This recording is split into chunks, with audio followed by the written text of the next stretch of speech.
Então, pessoal, igual a gente vem conversando bastante ao longo da semana, né? O intuito desse momento dessa conversa é justamente para a gente falar sobre os principais gargalos, né, que a gente vem vendo na jornada de compra dos clientes dentro do SaaS, trazer aqui os bullet points, toda a jornada mesmo.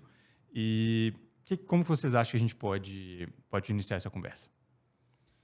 Vamos lá. Acho que a gente está falando da jornada de cliente do SaaS. Vamos primeiro desenhar essa jornada para quem estiver assistindo conseguir ter uma visão mais clara do que a gente está falando. E aí lembrando, obviamente, que a jornada não é uma jornada fixa do SaaS, né? A jornada universal do SaaS. Cada SaaS, evidentemente, pode usar. E essa jornada vai ser muito semelhante também a outras empresas de outros nichos, né? Então, é tudo uma questão voltada para a forma como você organiza. No caso do SaaS especificamente, qual que é a peculiaridade? O SaaS, a venda está muito pautada na forma como você consegue mostrar o produto para a pessoa. Então, outras vendas, elas não são tão visuais, de repente, né? Por exemplo, um advogado que vai vender o serviço dele, ele vai muito mais explicar o que ele vai fazer do que mostrar o modelo do contrato para o cliente. Não é exatamente assim que funciona. E o SaaS ele é muito visual, ele é muito de teste, ele é muito de executar ali a plataforma que vai ser utilizada. Então, assim, primeiro ponto que eu acho que é válido trazer, aí vamos complementando aqui, são as 3 formas que você tem de satisfazer a pessoa, né, entender ali como que aquela plataforma funciona. Ou você vai fazer uma demo, né, uma demonstração, vai levar a pessoa para uma call e você vai mostrar para ela aquela plataforma. Muitos processos são assim pela complexidade da plataforma e tudo. Ou você vai fazer um trial, né, que é colocar a pessoa para ter uma versão de testes da plataforma, onde ele tem acesso a todos os recursos, mas durante um período limitado. Ou a gente tem a versão de freemium, né, que é você cria uma conta específica com menos recursos, que é a porta de entrada para dali em diante ela ver que ela precisa pagar para ter aquele resto todo e evoluir a partir dali. Eu acho que para nós aqui seria mais legal começar falando mais sobre o funil que tem a demo, porque é onde tem ali mais o high touch do vendedor em relação aos outros processos, né? Perfeito, perfeito. E aí onde que vocês acham assim que antes de chegar na demo tem um caminho a percorrer, né? Então os gargalos começam muito antes, na verdade. Exatamente. E assim, claro que o nosso intuito aqui não é entrar em todos os aspectos, né, que vem antes ali na própria divulgação, do marketing, etc. Mas a gente sabe que isso influencia muito no papel do SDR. A gente sabe que é importante isso, como que o lead chega vai influenciar completamente no dia a dia dele, no modo com que ele vai trabalhar. Então, a gente vai ter que pincelar um pouquinho esse aspecto, né? Digamos assim, basicamente, da compreensão do marketing por parte do SDR. E, a partir disso, a gente já entra um pouco mais, digamos assim, na pré-venda mesmo, no SDR, para entender o papel dele como vendedor, como pré-vendedor mesmo. Para mim, essa questão do marketing ela já suscita um ponto que eu acho que é importante, porque é algo que eu falo muito aqui dentro com vocês mesmos, vocês já me escutam falar isso o tempo inteiro, que é o seguinte: o processo de vendas ele é uma historinha que precisa ter início, meio e fim. A coerência nesse processo, nessa jornada, é importantíssima para o lead comprar no final, né? É igual como se fosse um filme mesmo. Então, aquilo que acontece no marketing interfere naquilo que acontece em pré-venda, que interfere em venda, que interfere em pós-venda, porque tudo tem que estar coerente. Uhum. Se o marketing te disser que você vai comprar A, aí pré-vendas fala que na verdade é B, e aí no vendas te explica que na verdade é C, e no pós-venda você vê que o produto que você tem em mãos é D, existe um problema muito grande que é o que causa o churn, por exemplo, que é uma das maiores dores que o pessoal de SaaS tenta evitar, né? Então, mesmo quando você é do time de vendas, a gente às vezes pensa que o marketing é papel do marketing, então não preciso me interferir nisso aqui, né? A partir do momento que o lead chegar, que é a minha preocupação. Mas a forma como o lead chega, a jornada pré-chegar em vendas, pré-vendas, né? Ela é tão importante quanto o que você vai fazer depois. Aí muitos SDRs já perguntaram para a gente, né? O que exatamente eu tenho que falar aqui? O que eu tenho que qualificar? A gente pode falar dos papéis dos SDR aqui, por exemplo, mas o primeiro ponto que a gente fala é estuda de onde o lead veio, porque ele pode já ter tido níveis de informação e qualificações diferentes. Então, você pode ter um lead que passou por um vídeo de 10 minutos da plataforma, que clicou em não sei quantas coisas, que passou por um lead score, que recebeu não sei quantos e-mails, que foi numa landing page de 5 páginas. Esse cara é uma situação. E o SDR vai ter uma condução ali totalmente diferente. E tem o cara que era um criativo estático, que o cara clicou com um gatilho de curiosidade, né? Veja a plataforma que pode mudar a sua vida em tal aspecto. Aí o cara clica e pronto, virou lead. Então, como que eu vou definir um script engessado para um SDR se o lead pode vir de níveis de maturação completamente diferentes, né? Eu acho que o primeiro gargalo já é aí. eu quase nunca vejo o SDR engajado em entender o que aconteceu antes dele. Ele sempre pega o lead, vou tentar conduzir a partir daqui. E aí o resto dos problemas vão seguindo também, né? Falta aquela escutativa, né? Ele não quer nem saber como é que é o lead, não escuta nada do lead, já quer empurrar alguma coisa porque ele quer simplesmente passar pelo aquele formulário que ele tem que preencher e tudo mais, né? A escutativa do lead e também o entendimento do processo como um todo, né? Porque às vezes não custa, cara, ir lá na equipe de marketing, falar, pessoal, eu recebi um lead aqui, tem alguma forma de eu saber qual anúncio que ele clicou? Tem alguma forma de eu ver a copy que ele recebeu no e-mail? Porque, em tese, e aí eu entendo que tem equipes que separam muito entre si, mas não é o ideal, vendas tem que estar ciente de tudo que marketing faz e marketing tem que estar ciente de tudo que vendas faz. Então, o primeiro ponto seria fazer esse alinhamento interno, porque a maioria não faz, e se por um acaso não tiver esse alinhamento dentre os times, isso é uma coisa que ainda vai levar tempo para acontecer, o SDR tem uma forma de corrigir isso, que é minimamente perguntando. É virar para o lead mesmo e falar, bacana aí que você cadastrou e tudo, onde que você conheceu a gente, como que a gente chegou em você, e aí essas informações vão te ajudar a conduzir a partir dali.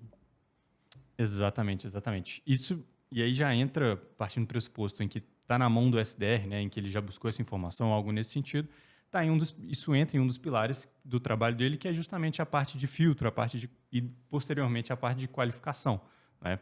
Então a gente sabe que ele tanto tem que entender de onde igual a gente estava comentando, de onde o lead veio, por qual anúncio, por qual processo ele passou, quais informações ele já possui, filtrar as informações para entender às vezes a empresa pode até já ter um lead score ali para pré-vendas, né, de entender, olha, ele já está, qual nível de consciência é o dele, eu tenho que ter abordagem X, abordagem Y, isso tudo depende tanto da informação que ele coletou por parte do marketing, quanto a que ele está coletando ao longo da conversa, né? Então, existe essa parte inicial do filtro em si. E logo em seguida, ele pode entrar já na qualificação, né? Se ele entende, pode fazer mesclado, ele pode separar um pouco ali as etapas do trabalho dele para realmente facilitar posteriormente o trabalho do closer. O que, assim, existem várias maneiras de fazer, né? É muito difícil da gente realmente, no primeiro momento, numa conversa, traçar qual a maneira correta, mas que o importante é ter ciência que existem dois principais momentos no trabalho do SDR, que é justamente a parte de filtro, logo no início, e a de qualificação, para passar o bastão para o closer, realmente.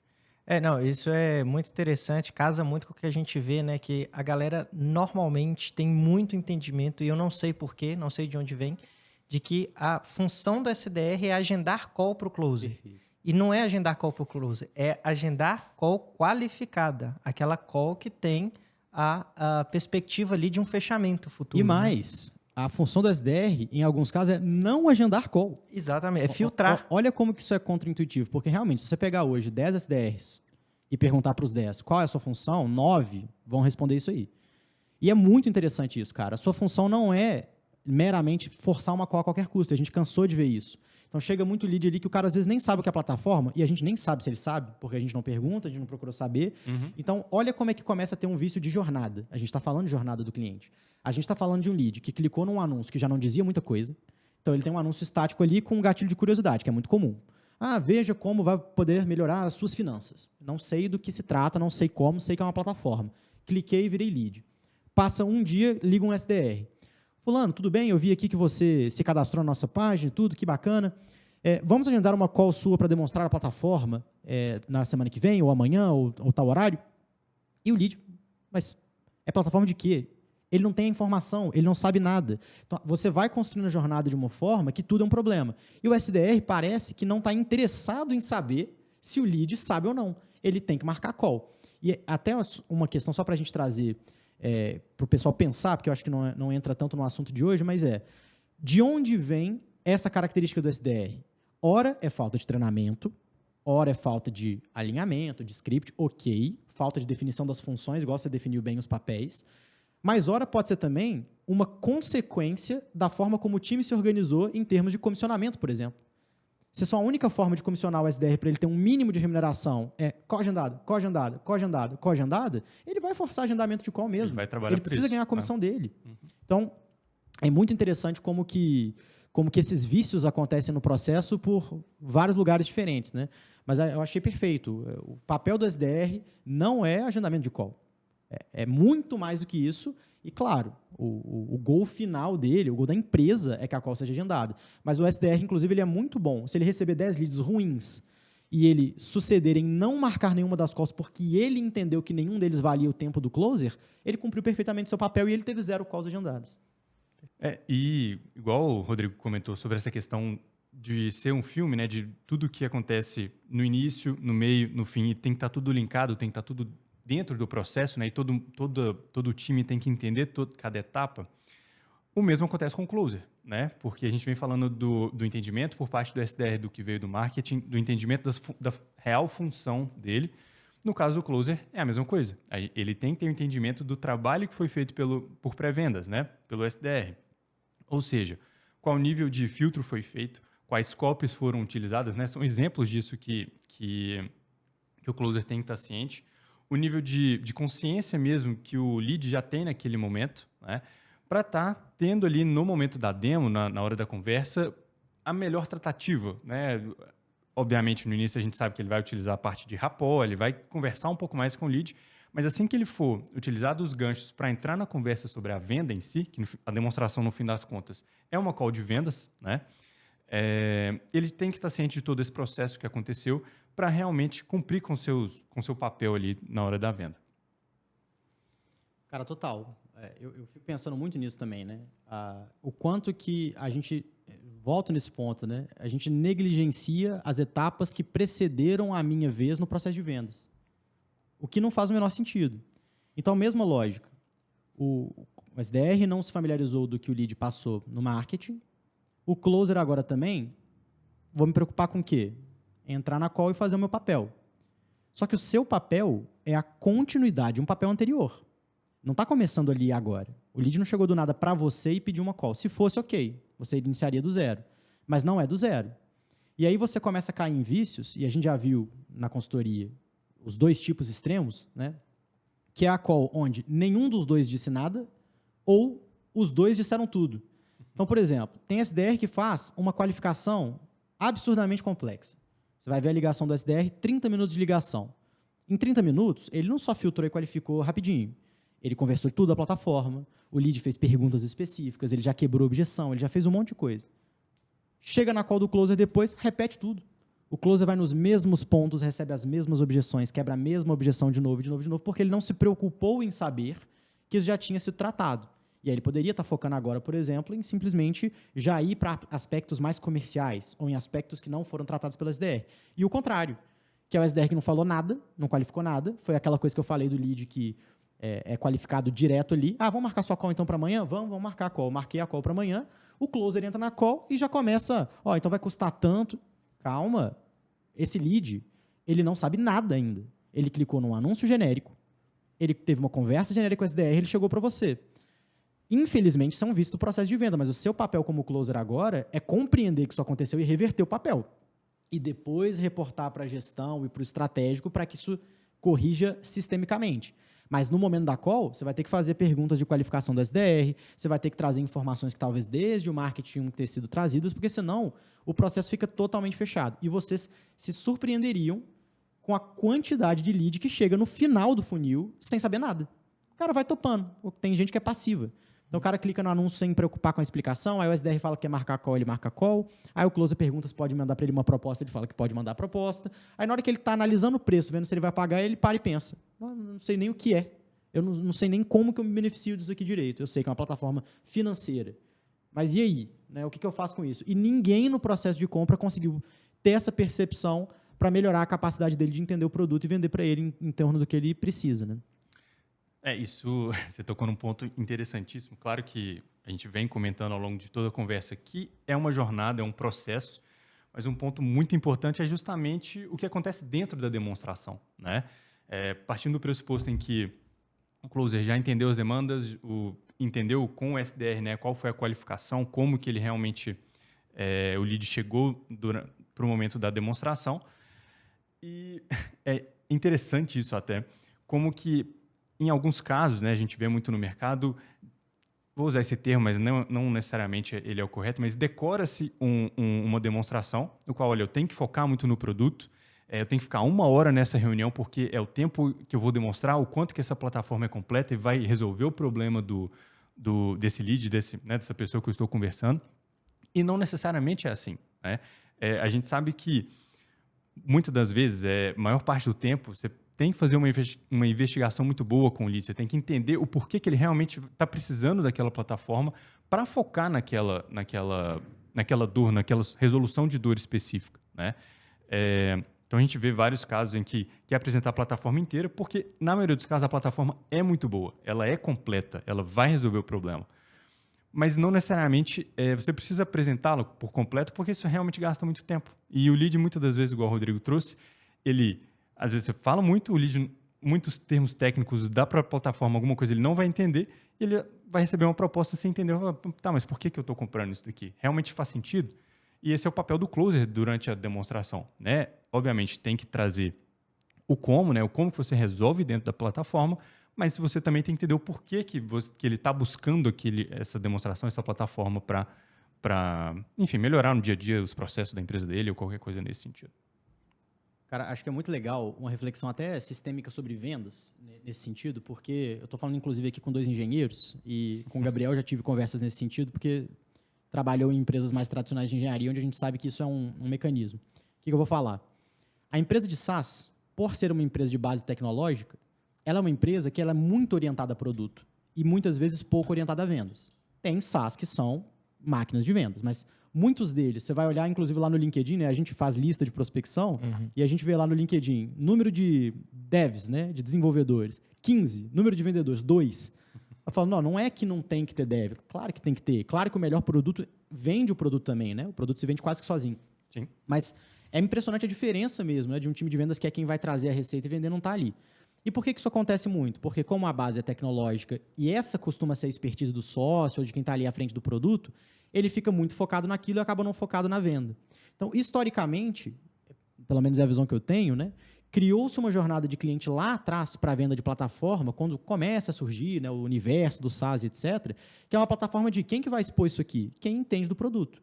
Até porque hoje os produtos cada vez mais estão mais simples, mais pessoas entendem com facilidade, mas tem muito produto que tem uma base complexa muito maior.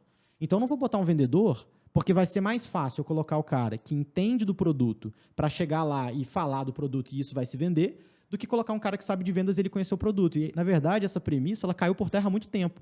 É muito mais fácil ensinar o produto para o vendedor do que ensinar vendas para um cara que não tem nenhum cacuete de vendas, né? Que o cara bem ali da tecnologia mesmo e que não mexe com isso. E eu citei o exemplo da engenharia, porque a gente já conversou muito sobre isso, né?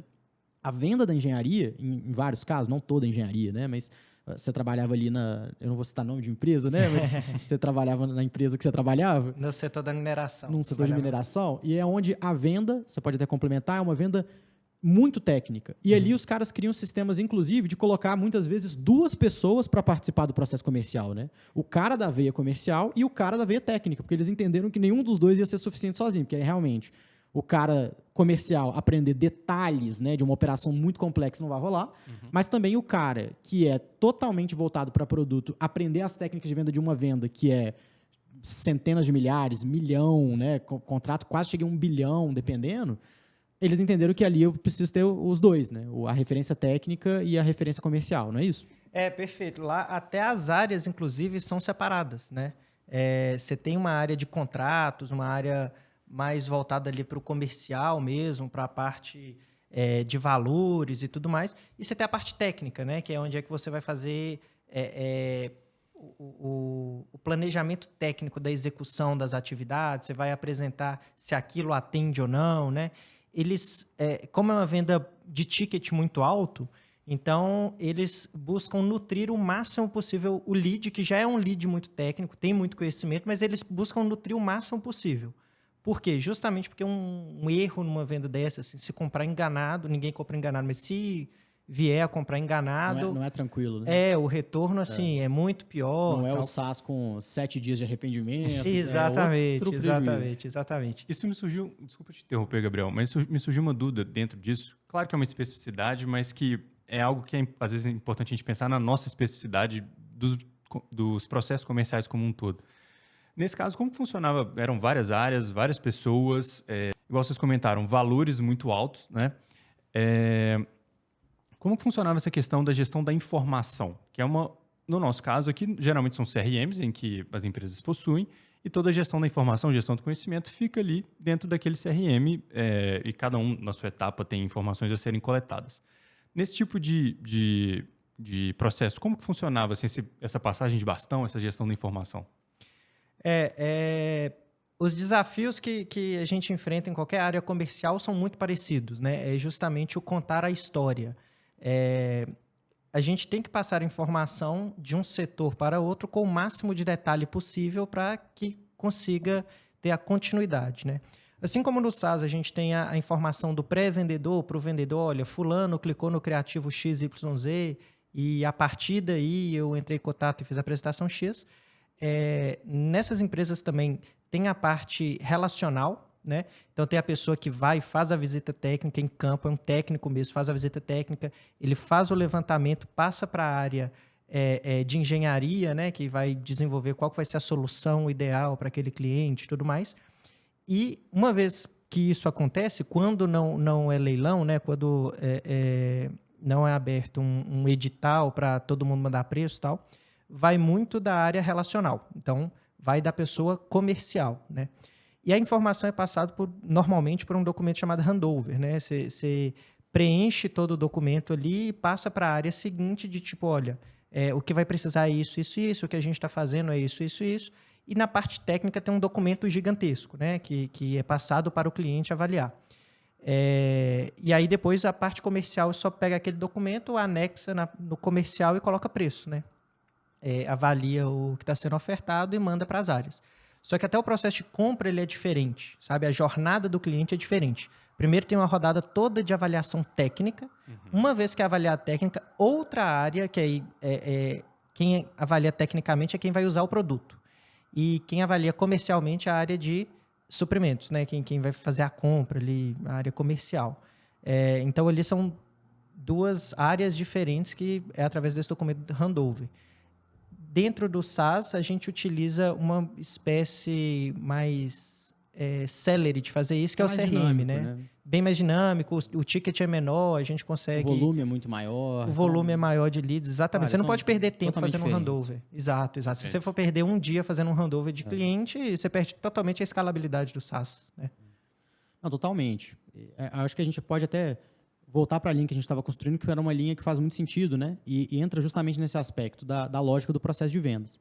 Então, veja bem, a gente estava falando justamente que já tem uma quebra entre o que acontece no marketing e o nível de conhecimento que o SDR tem do que acontece ali. O SDR nem sempre está ciente do papel dele, que é filtrar e qualificar, tenta forçar o agendamento de call, e aí depois passa a bola para o closer, que também não se certifica do que o SDR fez, e vai para uma demonstração, que aí também tem uma série de vícios, né? E aí a gente tinha trazido justamente um primeiro aspecto, que era o aspecto do cara não se familiarizar daquilo que o SDR fez e não saber de onde ele está continuando a historinha. E entra também num aspecto que você pincelou, mas eu gostaria de voltar, porque eu acho que aí a gente está entrando nos principais vícios mesmos, né, que o SaaS tem, que é como que eu consigo tornar essa apresentação de plataforma mais dinâmica, mais degustável, né? Como que eu consigo fazer com que essa apresentação realmente tenha atração do lead? Porque na prática o que acontece, e aí eu tenho, nossa senhora, centenas de experiências relacionadas com isso. A gente pegar cliente, SaaS, uma das primeiras coisas que eu faço no primeiro mês, vocês estão muito acostumados, deixa eu me familiarizar com tudo que eles fazem. Então eu vou assistir as calls dele. E aí tem muitos que já tem as calls gravadas, você pega para assistir. Na hora que você abre aquele drive, já tem lá na plataforma, o drive lá, 500 calls, cada uma delas 1 hora e meia de duração. Ali já bate um desespero, né? Você fala, putz, eu precisava assistir umas 10 para eu ver o padrão, né? E aí eu vou gastar 10 horas aqui já para assistir essas calls. E aí vem o principal ponto que eu sempre trago. Quando me perguntam, mas é errado ter uma call de 1 hora? Não é errado ter uma call de 1 hora. Dependendo de como a call aconteceu, pode ser ótimo. Ela durou 1 hora por quê? Porque você fez um processo de investigação muito completo, porque o lead também queria participar muito, falou muita coisa? Ótimo, excelente, vai ser uma call completaça, é um bom uso do tempo do vendedor, vai aumentar a conversão. Só que você vai assistir essas calls, 1 hora, das quais 50 minutos é monólogo do vendedor, 10 minutos é o lead fazendo uma dúvida ou outra. E é tão maçante que você vê nitidamente na expressão do lead, ele murchando durante a call, porque ele vê que ele está preso, que ele vai ser mal educado ou indelicado se no meio da call ele falar, amigo, não tá dando, não tô entendendo, mas ele perde o foco mesmo. Você vê assim na câmera o cara começando a mexer no celular aqui de canto. Por quê? Porque fica muita informação. Não adianta. O que o vendedor não percebe é que para ele, inclusive, familiarizar com o produto, ele passou, pelo menos uma empresa com processos mais ajeitados, né, por um onboarding, um treinamento de uma semana, onde ainda assim ele saiu de lá sem conhecer o produto inteiro. E aí ele vai, ao longo das várias vendas que ele faz por dia, entendendo o produto. E você querer que o lead, em uma call de 1 hora, absorva todas essas informações, não faz o menor sentido. Então, você precisa de mecanismos para, cara, a plataforma é muito grande.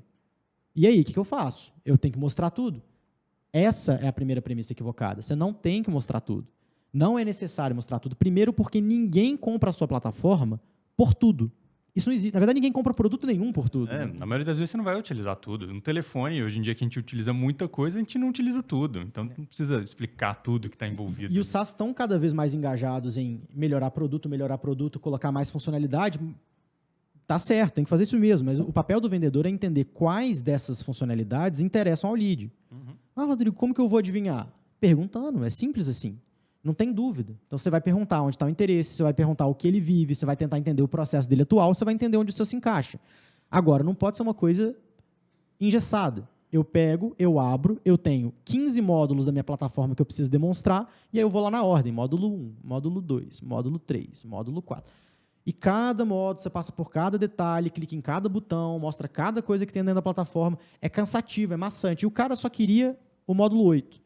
Então, você tem que fazer uma pergunta, entender que é o módulo 8, e aí você gasta 30 minutos no módulo 8. Ah, mas e o resto? Esquece o resto. Aí o resto, o CS depois pode ajudar ele a usar mais da plataforma e outras coisas, mas ele vai contratar, aí a regra 80-20, né? Ele contrata 80% do processo de decisão de compra dele, vem de 20% das funcionalidades.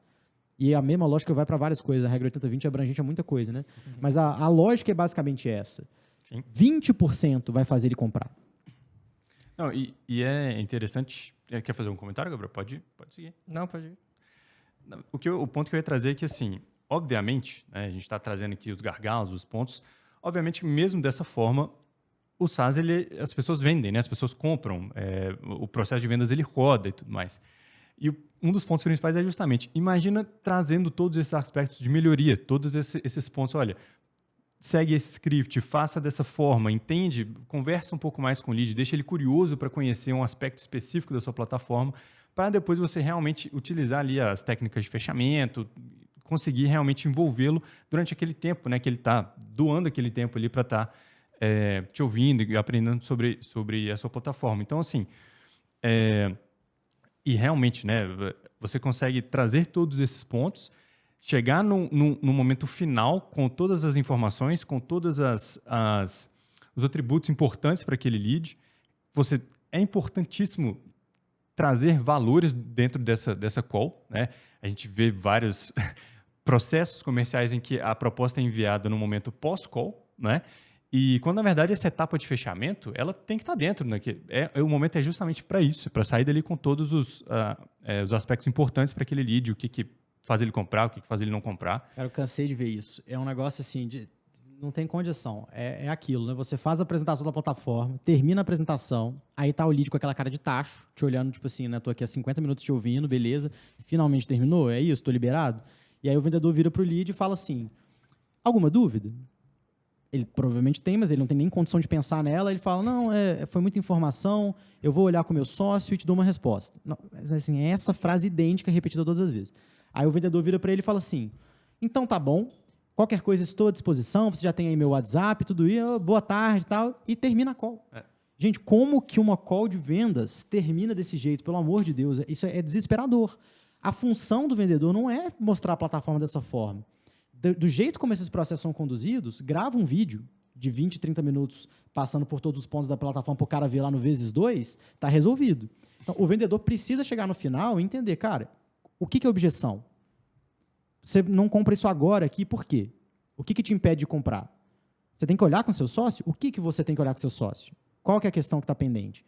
Se eu não entendo isso, é impossível vender depois. Isso aí exatamente é uma call que eu chamo de call informativa, não é uma call de vendas. A pessoa não entra, não quebra a objeção, não ouve o que o lead tem a dizer, ele simplesmente entra e apresenta a ferramenta. Ele está simplesmente passando uma informação. E linka com o que você falou, porque isso acontece muito em pessoas que são extremamente técnicas. Não são pessoas de vendas. Por quê? Eles acham que passar tecnicamente aquele mínimo que ele fez na ferramenta, que está um diferencial a mais, que para ele foi uma coisa muito grande, e até é, mas para o cliente final, aquilo ali tem um valor muito pequeno em relação ao que ele está buscando, e ele dá tanta ênfase naquilo que o cliente acaba desanimando na call. Tipo assim, não vou prestar atenção no resto, porque isso aí eu não vou usar, né? Muitas vezes, o closer, ele parte do pressuposto, parte da premissa de que o lead não conhece aquela ferramenta que está sendo apresentado. Quando, na grande maioria das vezes, o lead já sabe do que se trata, já conhece a ferramenta, só não conhece a ferramenta daquela pessoa. Um exemplo claro disso é CRM. Os CRM são muito parecidos. Óbvio, eles têm funcionalidades diferentes, alguns têm automação, outros não têm, tem essas minúcias, mas, na sua grande maioria, sim, eles são muito parecidos. E o vendedor, ele entra na call achando que o lead ali não sabe nada da ferramenta e começa a apresentar a ferramenta do zero, quando, na verdade, aquele lead já ouviu call de 5 outras ferramentas, ele já utiliza uma ferramenta e quer mudar, e ele nem consegue levantar isso na call, não faz a investigação. E o mais importante, trazer a venda para a empresa é o objetivo principal do vendedor.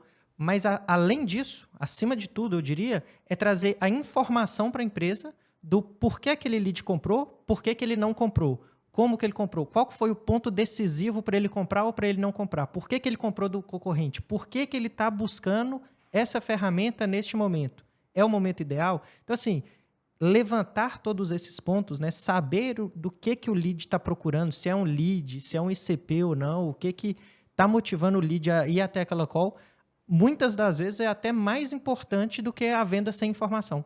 Você trouxe um aspecto muito importante que já entra um pouco ali no pós-venda, né?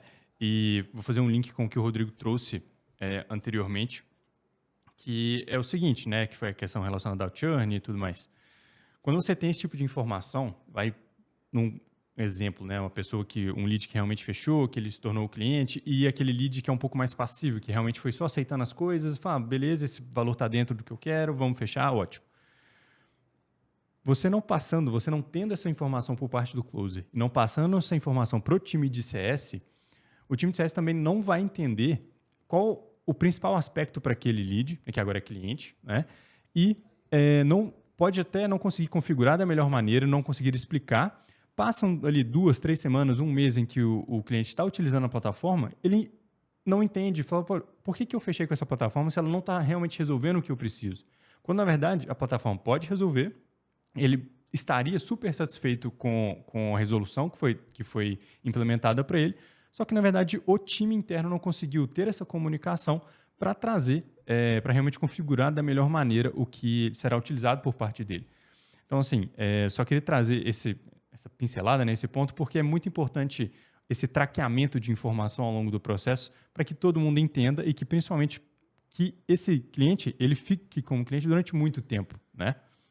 Então, é algo que realmente é muito importante você ter essa sensibilidade de entender o que ele realmente precisa, por que ele está contratando a plataforma. Isso vai encaixar bem no que eu ia falar. Eu acho que eu vou dar até um passo atrás para falar na parte de vendas, mas isso interfere totalmente depois no pós-vendas também, que é justamente isso. Então, a gente está falando para o cara aqui que é o seguinte: quer conseguir vender de forma mais assertiva a plataforma? Pergunta para entender o que ele precisa, para oferecer aquilo que é selecionado dentro da plataforma em vez de apresentá-la inteira. Ok, estamos cientes disso. Aí o que a pessoa que ainda é um pouco inexperiente, ainda não teve tanta experiência assim, ela vai fazer em relação a isso? Ela pega e faz perguntas que são perguntas muito diretas. Então, as perguntas dela são perguntas assim, por exemplo, vamos pegar um SaaS que o pessoal tem mais probabilidade de conhecer, né, que seria um CRM básico. Pega um CRM, aí a venda de um CRM, a pessoa chega e fala assim, você precisa de pipelines? Ah, preciso. Maravilha. Então, vou te apresentar os pipelines. Você precisa de automações de vendas? Ah, automação acho que não. Ah, então tá bom. Então, eu vou pular essa parte. Você precisa de dashboards? Ah, dashboards é legal. Tá, então vou te mostrar dashboard. Gente, o lead tem um limite do quanto ele próprio sabe que precisa ou não precisa de algo. Você, no papel de um vendedor consultivo, né, o vendedor consultor, que é o vendedor que normalmente está alocado no SaaS, você tem 2 papéis. entender onde está o nível de consciência do lead, quanto que ele sabe, o que ele já sabe que ele precisa, porque se ele já sabe o que ele precisa, maravilha. Vamos bater nessa parte aqui, que ótimo, ter mais consciência é excelente. Mas você também precisa saber o que é que o seu produto agrega, porque entendendo o processo do lead, você consegue direcionar ele para coisas a mais que ele não está percebendo. E às vezes o vendedor pensa assim, mas ele já falou que precisava dos pipelines, por que então eu tenho que fazer ele perceber que ele precisa de automação?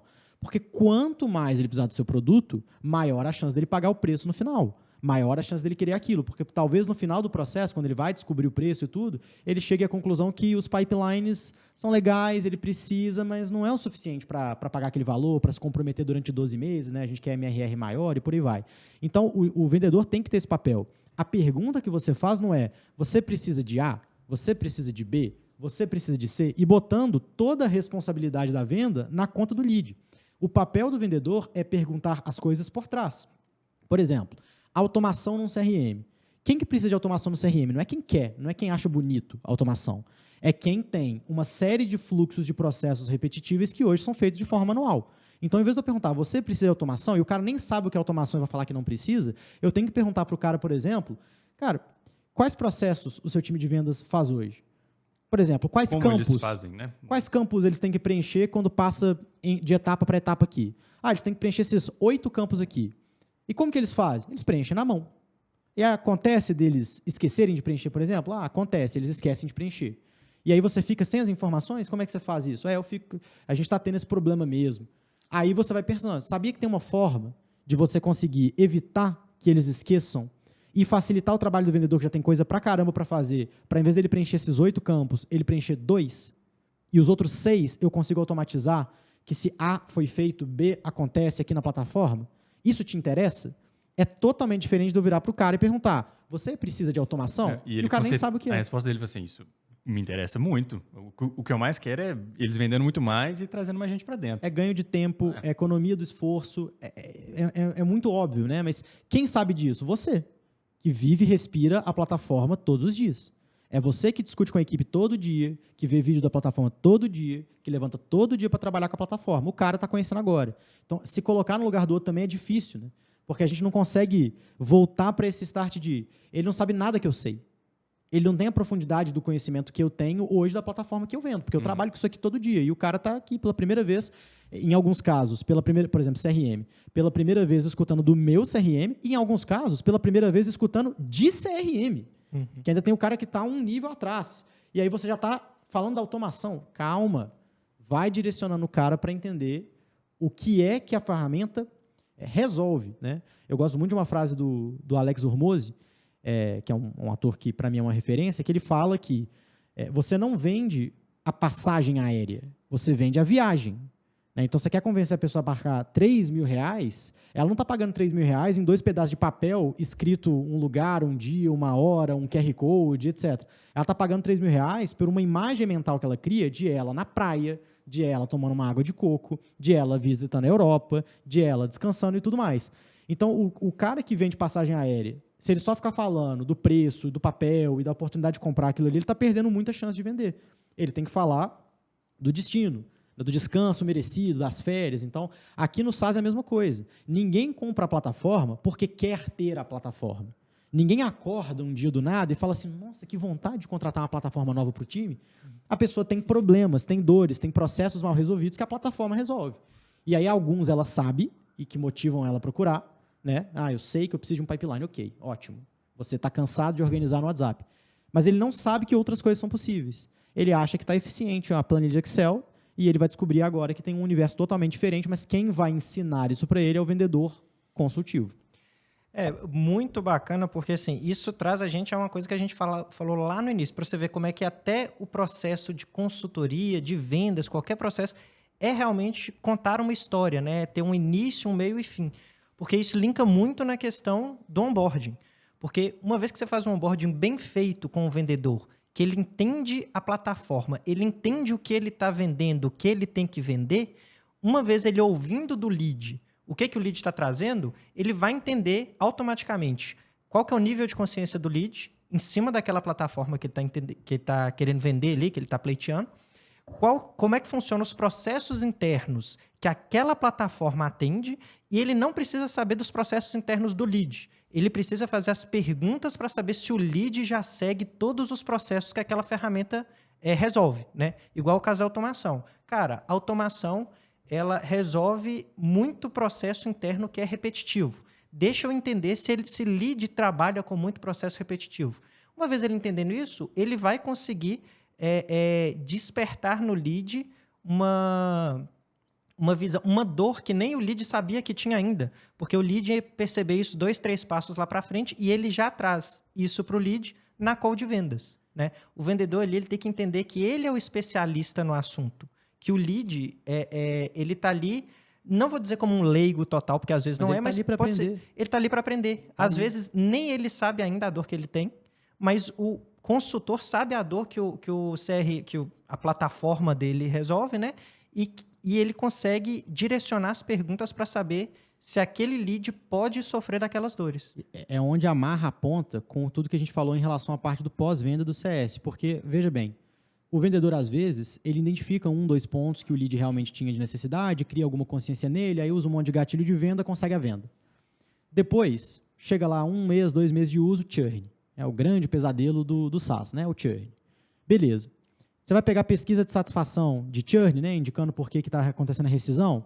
O que é a motivação de 99% dos churns de SaaS? Falta de uso.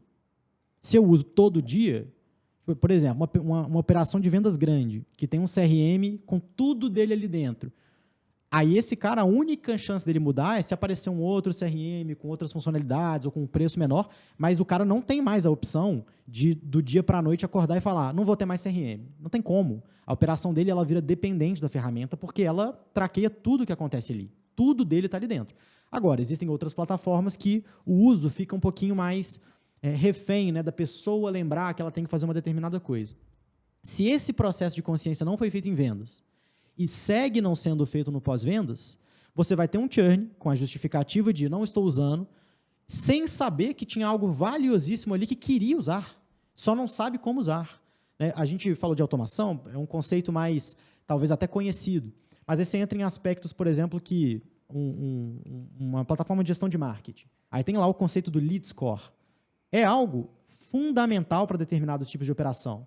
Só que tem gente que não sabe, não é intuitivo. O que é lead score? Não sei às vezes. E aí ninguém fala com o cara. E aí essa é uma dor que o cara está sofrendo. E aí ele está usando 1, 2 recursos da plataforma, está pagando 500, 600, 1.000, 1.500 reais por mês.